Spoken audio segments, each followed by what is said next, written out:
basketball guys, we have news. Let's go to more news from the Golden State Warriors, but before that, don't forget to subscribe to the channel and leave a like.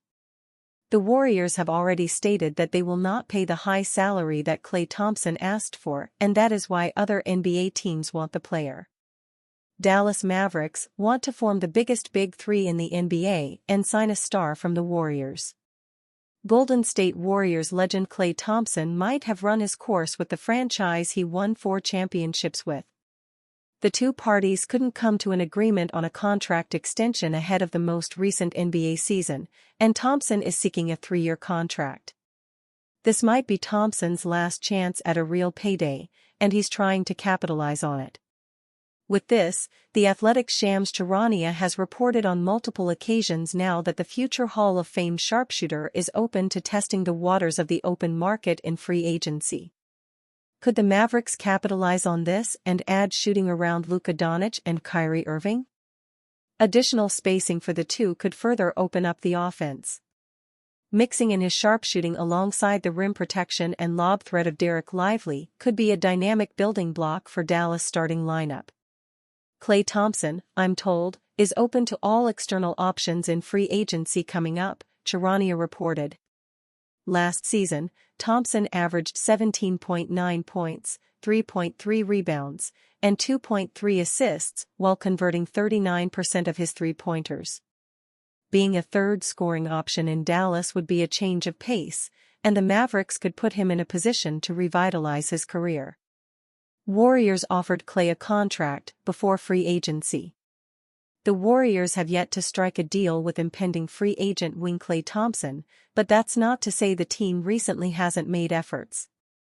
Just Wednesday, ESPN's Tim McMahon reported on the Hoop Collective podcast with fellow co-hosts Brian Windhorst and Tim Bontemps that Golden State offered Thompson a deal before he is eligible to test unrestricted free agency on June 30th.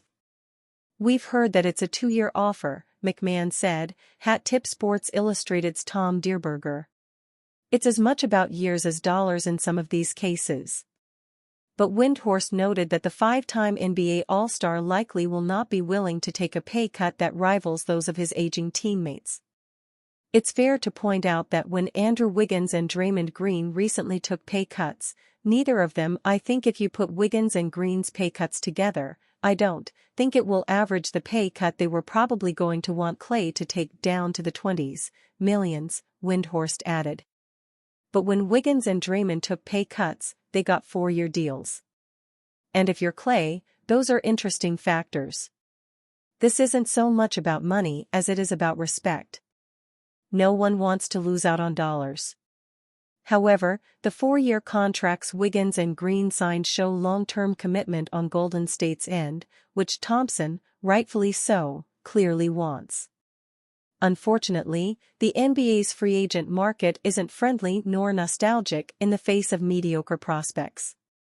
Thompson, who has had 2 season-ending leg injuries, will turn 35 during the 2024-25 NBA season.